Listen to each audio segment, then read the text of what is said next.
Serial killer वो कहलाते हैं जिसने 3 और 3 से ज़्यादा किलिंग्स की हों एक सीक्वेंस में।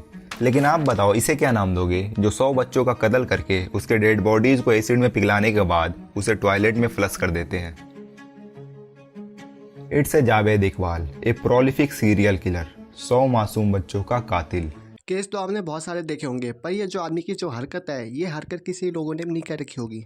हेलो जी, आज जो मैं केस के बारे में बात करने वाला हूँ वो पूरे पाकिस्तान के हिस्ट्री और पूरी दुनिया में आई थिंक ऐसा कभी नहीं हुआ है। आज के दिन एक अपराधी अपने अपराध के बारे में पुलिस को एकदम विस्तार रूप से अपने अपराध के बारे में बता देता है। नवंबर 1999, लाहौर। पुलिस रोज के कामों में बिजी होती है और अपना मेल बॉक्स चेक करते हैं तो उन्हें एक लेटर मिलती है, एक खौफनाक कन्फेशन। मेरी गिनती 100 पर खत्म होती है। यहाँ मेरा मिशन पूरा हुआ। मेरे आंखों में आंसू है। मैं ये मैसेज दुनिया को पहुंचाऊंगा। मैं सैकड़ों माओं को रुलाऊंगा। मैं उनको बच्चों को अगली दुनिया में बगैर कफन के गटर के जरिए भेजूंगा।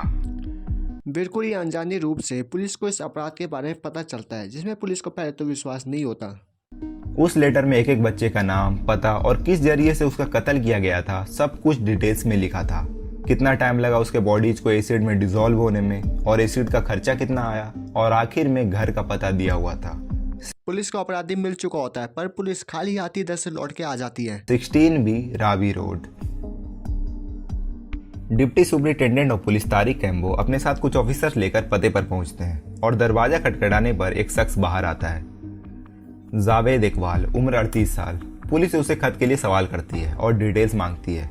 जावेद का बिहेवियर बिल्कुल बदल जाता है। वो अपने सर पर बंदूक रखकर कहता है अगर वो वहां से नहीं गए तो वो खुद को गोली मार लेगा, और अनफॉर्चुनेटली पुलिस इस पर विश्वास कर लेती है। वो बिना इसे रोके, बिना इससे कुछ और सवाल पूछे और बिना इसके घर की तलाशी लिए उसके घर से चली जाती है। उसे लगता है ये कोई मजाकिया है, ये 100 बच्चों का कत्ल नहीं कर सकता। उसे कुछ आइडिया नहीं था वो किसके घर से गए हैं। From the deadliest serial killer in Pakistan history. ये जो जावेद नाम का आदमी था, इसने ठान चुका था कि वो अपने आप को पकड़ा के ही बात मानेगा। 22 नवंबर 1999, जावेद दूसरा खत भेजता है, इस बार एक न्यूज चैनल को, डेली जंग न्यूज, और वो पैकेज वहां के चीफ क्राइम रिपोर्टर को मिलती है। आपको साथ ही वो सभी बच्चे की तस्वीरें मिलेगी, कौन है वो और कहां से।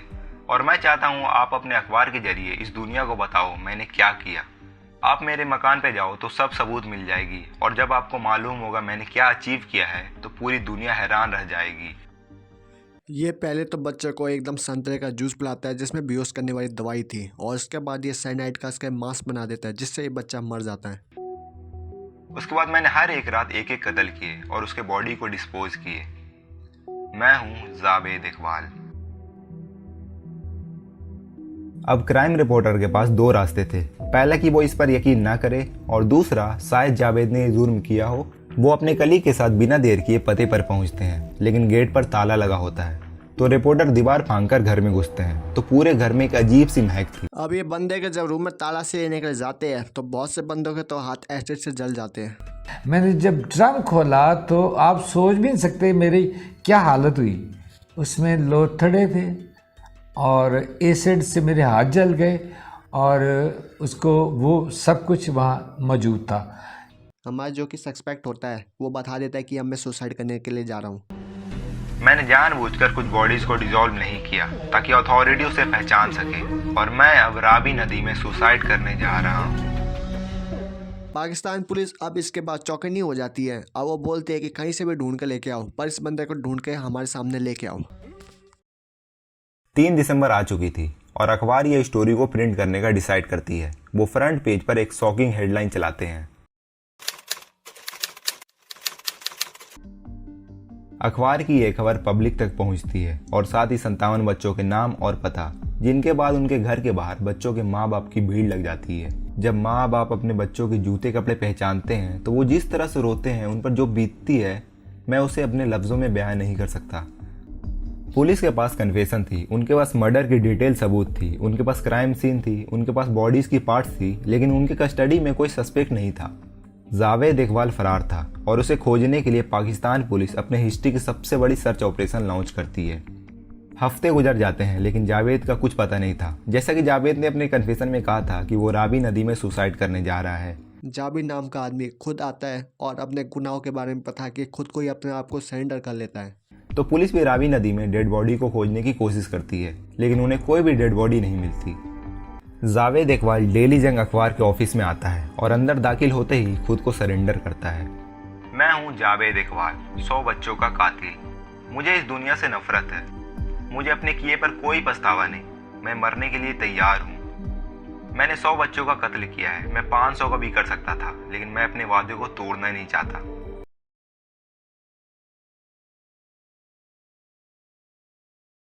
वो घंटों तक जर्नलिस्ट को मर्डर की एक एक डिटेल्स देता रहा, कैसे मर्डर कमिट किए, कैसे उसने बॉडी को डिस्पोज करी। आपने 200 बच्चे क्यों नहीं कत्ल किए? 100 क्यों? इंतकामन कर रहे थे ना, इंतकामन कर रहे थे। मेरे पास आज भी इतने पैसे थे कि मैं ये सिलसिला जारी रख सकता था। कितने पैसे? अगर कल को आप जो जितने मारे हैं उनमें से 3-4 बच्चे घरों को वापस आ गए, फिर आपका सारा ये कोई नहीं आएगा। किस तरह आप कहते हैं कोई नहीं आएगा? किस तरह? अच्छा आगे बढ़ने से पहले हम ये समझ लेते हैं कि जावेद का बचपन किस तरीके से बीता। जावेद एक बेल्दी फैमिली की छठी औलाद था, अपनी 4 बहनें और 5 भाई में, और इनके फादर एक सक्सेसफुल बिजनेसमैन थे। जावेद बचपन से ही बहुत इंटेलिजेंट और चालाक लड़का था, लेकिन वो अपने बहन भाइयों के साथ बार बार कंपैरिजन की वजह से उसमें सीरियस एग्रेशन पैदा होने लगती है। वो दूसरों बच्चों पर फिजिकली अटैक किया करता, वो जानवरों को भी मार डालता। इनके भाई के अकॉर्डिंग वो बहुत वायलेंट और अजीब था। वक्त के साथ साथ वो अपनी फैमिली के लिए परेशानियां खड़ी करने लगा। वो अक्सर रात में सबको जगाकर अपने पीछे लाइन में खड़े होने को कहता, ऐसा कि जैसे इस पर किसी का साया हो। जावेद की जो फैक्ट्री है उसमें ज़्यादातर बच्चे ही काम किया करते थे, जिसके कारण जावेद को बच्चों से लगाव ज़्यादा ही हो जाता है। इस्लामिया कॉलेज से पास आउट होने के बाद उनके पिता ने उसे एक लोहे का बिजनेस सेटअप करके दिया, और वहाँ वो मोस्टली बच्चों को रखता। वो हमेशा बच्चों से घिरा रहता और बच्चों को उन्हें कम तनख्वाह भी देनी पड़ती, लेकिन इसके पीछे एक और वजह थी। Javed was a homosexual with a paedophilic disorder. वो बच्चों से सेक्सुअली अट्रैक्ट होता था। कुछ टाइम बाद जावेद एक वीडियो गेम का दुकान खोल लेता है, जिसके कारण सुबह शाम उसके दुकान में खाली बच्चे ही बच्चे होते थे। वो इस मौके का भरपूर रूप से फायदा उठाने लग गया। बाद में वो एक आर्केड वीडियो गेम शॉप खोलता है, जहाँ वो बच्चों के लिए सस्ते दाम रखता, और जैसे एक लॉलीपॉप पर मक्खियाँ जमा हो जाती है, वैसे ही वहाँ के गली के बच्चे सारा दिन यहाँ आकर गेम खेलते। जावेद इसी मौके का फायदा उठाता है और वो जमीन पर 100 का नोट्स रखता, इस उम्मीद में कि कोई बच्चा इस नोट को जरूर उठाएगा। फिर वो शक में आकर बच्चों को लाइन में खड़े करता और एक एक करके उन्हें प्राइवेट रूम में ले जाकर उन्हें तलाशी देने को कहता, और साथ ही उनके साथ सेक्सुअल असॉल्ट करता।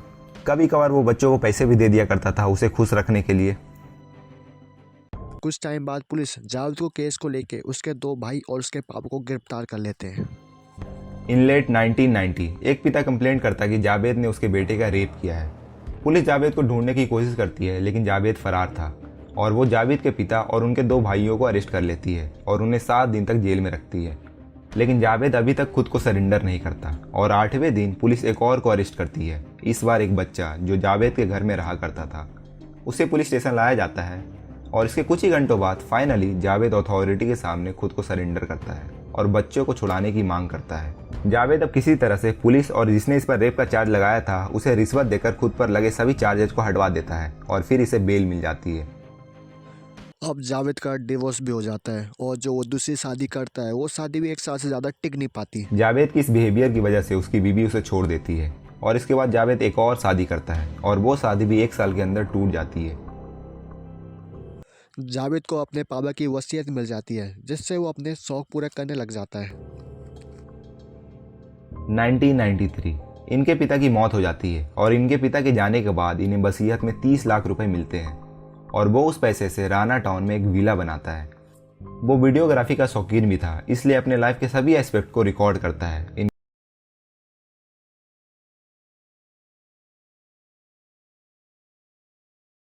जावेद जो है अब इसके बाद लाहौर शिफ्ट हो जाता है और उधर के बच्चों को अपना टारगेट बनाना शुरू कर देता है। 1997 आ चुकी थी। इसके लगातार खर्च करने की वजह से इसके पास पैसे नहीं बचे थे, और फिर उसे अपनी प्रॉपर्टी बेचनी पड़ती है, और वो लाहौर की तरफ निकल जाता है। लाहौर में बसी दाता दरबार साउथ एशिया की सबसे बड़ी सूफी सराइन है, जहाँ लोग ज़रूरतमंदों को खाना डोनेट करते। बच्चे यहाँ खाने और रहने की तलाश में आया करते। जावेद को यहाँ परफेक्ट हंटिंग स्पॉट मिलती है। वो बच्चों को खाना देने के बहाने और किसी तरह उसे बहका कर उन्हें अपने घर लाया करता और उनके साथ गलत हरकतें करता है। एक 18 साल का बच्चा जावेद की वजह बन जाता है कि वो 100 बच्चों को कत्ल कर सके। मैंने एक खूबसूरत 18 साल उम्र लड़के को देखा। मैंने रोजगार के लिए उसे अपने नौकर बनने की सलाह दी। वो मान गया और फिर मैंने उसे घर लाया। घर लाने के बाद मैंने उसे कैद कर लिया और उसके साथ जबरदस्ती की और मसाज करने को कहा और बाद में मैंने उसका रेप किया। मैंने दरवाजे को लॉक किया और चाबी को तकिए के नीचे रखकर सो गया। उस लड़के को वहीं जमीन पर सोना पड़ता है और रात के दौरान लड़का एक ऊपर रखे राइफल को देखता है और राइफल के हैंडल से जावेद के सर पर दे मारता है और मारता रहता है। पूरे मोहल्ले में चीखने चिल्लाने की आवाज आई थी और पुलिस के पहुंचने पर जावेद जमीन पर गिरा हुआ था और उसके सर से बहुत खून बह रही थी। जावेद को 22 दिनों तक कोमा में रहना पड़ता है और उसके एक तरफ का जबड़ा टूट चुकी थी और उसकी स्कल फ्रैक्चर कर गई थी। एक लौती जावेद की खाली माँ थी जो उसका मेडिकल का खर्चा उठाती है और उसका देखरेख अच्छी तरह से करती है। उसका परिवार उसके मेडिकल बिल देने से मना कर देती है और उसकी बूढ़ी होती माँ इसका ख्याल रखने की कोशिश करती है।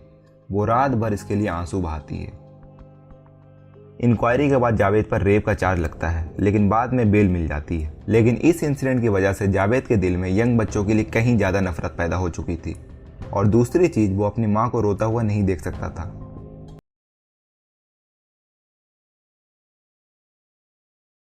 जावेद अपनी मेडिकल खर्चे को देने के लिए बाकी बची कुची सभी चीज़ें बेच देता है और अब वो एक रेंटल मकान में रहने लगता है, 13B रावी रोड। कुछ महीने बाद जावेद की बूढ़ी माँ की भी मौत हो जाती है और जावेद अब बदले की आग में जल रहा था। है मैं 100 माओं को रुलाऊंगा बिल्कुल जैसे मेरी माँ रोई थी। मैं उनके बदले के लिए ये सब कर रहा हूँ। जावेद इतना खतरनाक तरीका निकालता है कि वो हर बच्चे को मारने के बाद सल्फ्यूरिक एसिड के ड्रम में डाल देता है जिससे उसका शरीर एकदम पिघल जाता है। मई 1999 जावेद अपने बदले का सिलसिला शुरू करता है और सिर्फ 147 डेज में शहर से 100 बच्चे गायब होते हैं। मेरे पहले कत्ल के कामयाबी के बाद ये जंग की ऐलान हो चुकी है। मैंने डेड बॉडी को पिघलाने के लिए एक बेहतर तरीका निकाला। मैंने सल्फ्यूरिक एसिड और हाइड्रोक्लोरिक एसिड को मिक्स करके मर्डर किए हुए बॉडी को एसिड के ड्रम में डाल दिया और सिर्फ 12 घंटे के अंदर पूरी बॉडी लिक्विड में बदल गई। वो कत्ल करने से पहले बच्चों की तस्वीरें लेता और फिर वो उन्हें बाहर अच्छा सा खाना खिलाता और घर वापस लाने के बाद उनके साथ घिनौनी हरकतें करता और आखिर में जब बच्चे टीवी देख रहे होते हैं तब जावेद उनके गले में चैन मारकर मार देता और फिर उनके बॉडीज को एसिड के ड्रम में डाल देता और वो ऐसा लगातार 100 मासूम बच्चों के साथ करता है। जावेद ने 100 बच्चों को मारा होता है, उनमें से खाली मात्र 80 बच्चों की पहचान हो पाती है। जावेद इकबाल के सरेंडर के बाद पुलिस एविडेंस कलेक्ट करना शुरू करती है। वो उनके फैमिली से मिलते हैं जिनके बच्चे महीनों से गायब थे और वो 100 बच्चों में से एक एक बच्चे की पहचान करने की कोशिश करते हैं। सारी तहकीकात करने के बाद बच्चों के जूते, कपड़े, फोटोग्राफ्स को अकाउंट में लेकर टोटल 100 बच्चों में से 80 बच्चों की पहचान हो पाती है। कोर्ट में आने के बाद जावेद अपने आप को बेकसूर होने की साबित करता है और इसके अलावा वो अपना जो बयान है बार बार बदलते रहता है। मीडिया के द्वारा जब ये खबर पूरे पाकिस्तान में फैलती है तो सभी लोग सन्न रह जाते हैं जब इन्हें पता चलती है कि जावेद ने बच्चों को किस दरिंदगी से मारा। पूरे लाहौर में सिर्फ माओ की रोने की आवाज़ थी। जो सदमा इन्हें लगा था वो इनके जीते जी कभी मिट नहीं सकती थी। लोगों को यकीन नहीं हो रहा था कि एक इंसान ऐसी दरिंदगी कैसे कर सकता है, मगर अफसोस ये सच था। अब जावेद को जो है वो कोर्ट ले जाया जाता है जिसमें से 105 गवाह जावेद के अगेंस्ट बोलते हैं। लोग कोर्ट के सामने हड़ताल करके बैठ जाते हैं और इंसाफ की गुहार लगा रहे होते हैं। 18 फरवरी 2000 जावेद और उनके क्राइम में साथ देने वाले 3 लोग जो तीनों नाबालिग थे उन पर कोर्ट के ट्रायल शुरू होते हैं और कोर्ट के सामने सभी सबूत पेश की जाती है और 105 गवाह भी पेश किए जाते हैं जिसमें से 73 गवाह बच्चों के फैमिली मेंबर के थे। और इसमें सबसे इंटरेस्टिंग चीज़ ये थी कि जावेद के कन्फेशन के बाद सभी सबूतों को मिलने के बाद जावेद खुद को निर्दोष ठहराने की कोशिश करता है। वो अपना स्टेटमेंट कई बार बदलने की कोशिश करता है। पहले कहता है कि उसने असल में किसी बच्चों का कत्ल नहीं किया, वो सभी बच्चे जिंदा हैं और ये सब पब्लिसिटी स्टंट थी।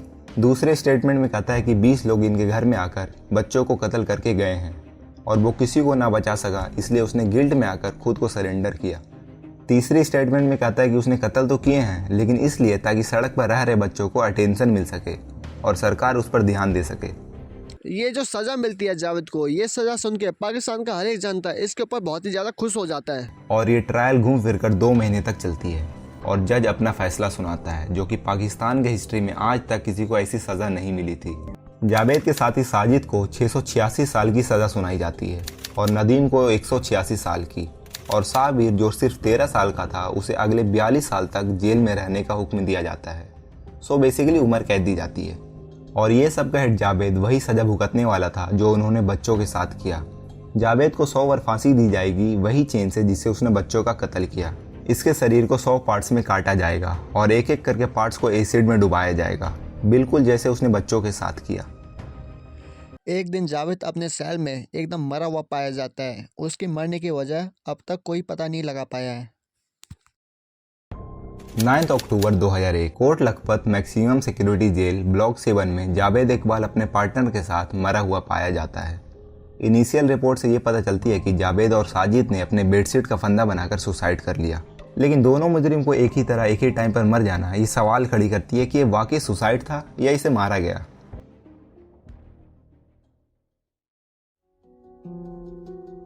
इस इंसिडेंट को बीते 20 साल हो गए हैं, लेकिन हम इसे भूल नहीं सकते। 100 परिवार जिसने अपने भाई, कजन, दोस्त और अपने बेटे खोए, उनका सदमा अभी भी ताजा है।